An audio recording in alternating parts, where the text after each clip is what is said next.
Bear becomes a legend after authorities discover what his last meal was.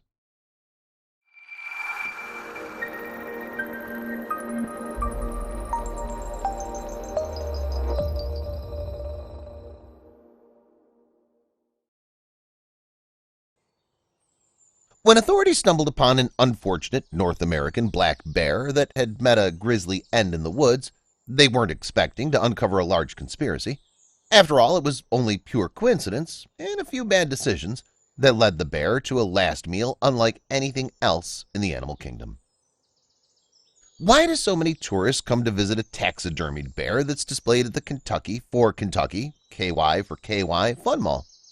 The Lexington-based company's store owners employed some great detective work to find their bear, and Pablo is now KY for KY's official mascot. It's almost a miracle he's there at all.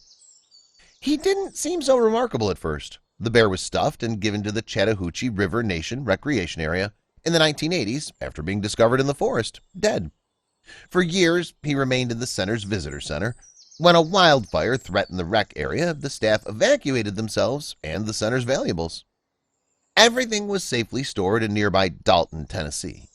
The bear and the rest of the goods sat in a storage unit for about a month until mysterious criminals stole the center's artifacts and sold them to a pawn shop in Nashville. Some of the relics were recovered, but not the black bear.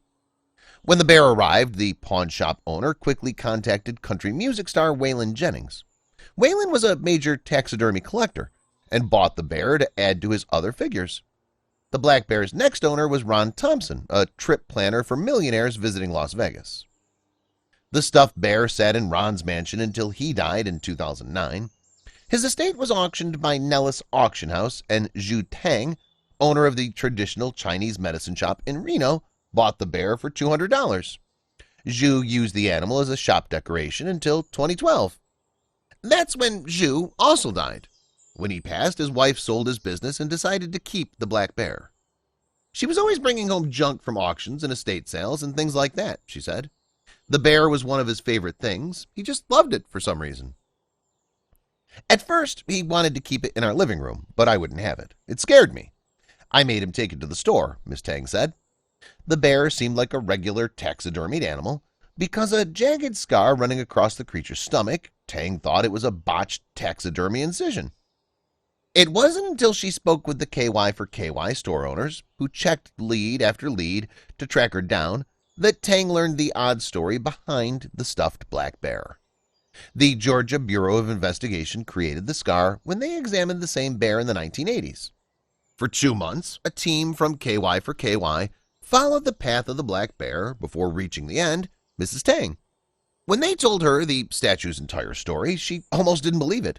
Eventually, she relented, and impressed by their tracking work, let KY for KY have the bear as long as they paid for shipping to Kentucky. The store decided to name the bear Pablo and decorated him with a variety of hats as well. Though Pablo the statue has an interesting journey, Pablo the live bear was also a Kentucky legend, a legend who died early like so many others. His demise was caused by a less than trustworthy man named Andrew Carter Thornton II.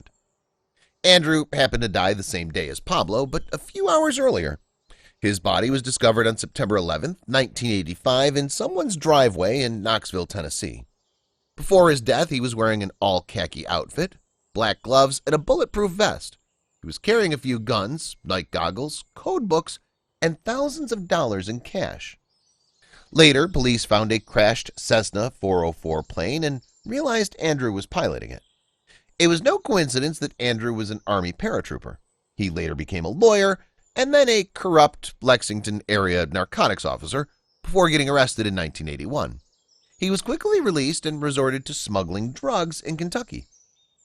Thornton joined the Company, a criminal outfit headed by brothers Jamil and Jimmy Chagra. When their group was indicted, they inadvertently exposed corruption in the DEA, Kentucky law enforcement, and governor's mansion. Andrew was working for the brothers when his smuggling mission went horribly awry. He was on a crash course with Pablo, the bear.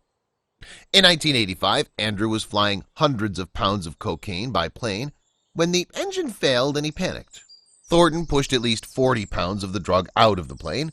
put the aircraft on autopilot, and rapidly strapped another 75 pounds of cocaine on himself. With the packages secure, Andrew jumped from the plane. But something went wrong. Investigators weren't sure if Andrew's parachute malfunctioned or he failed to open it in time. His friend said he often waited as long as possible before opening his parachute. Regardless, Andrew, his weapons, and the smashed cocaine packages were splattered across a Tennessee driveway. As this incident unfolded, another one was happening in the Chattahoochee National Forest, 50 miles away. The 75 pounds of cocaine that Andrew flung from the plane were discovered by a curious 175-pound black bear, later called Pablo Escobar. Pablo's name was inspired by the drug lord Pablo Escobar, and for good reason. An anonymous hunter found the bear's carcass surrounded by numerous ripped cocaine parcels.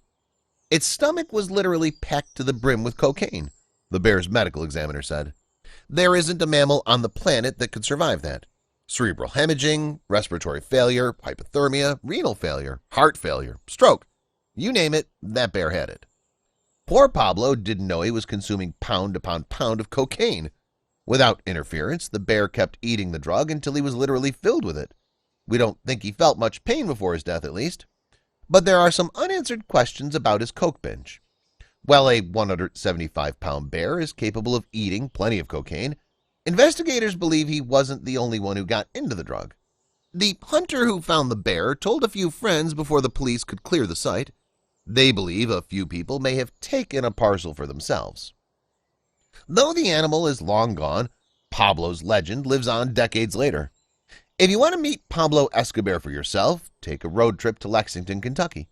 It's a good thing no curious hikers bumped into the drugged-up predator during his final hours.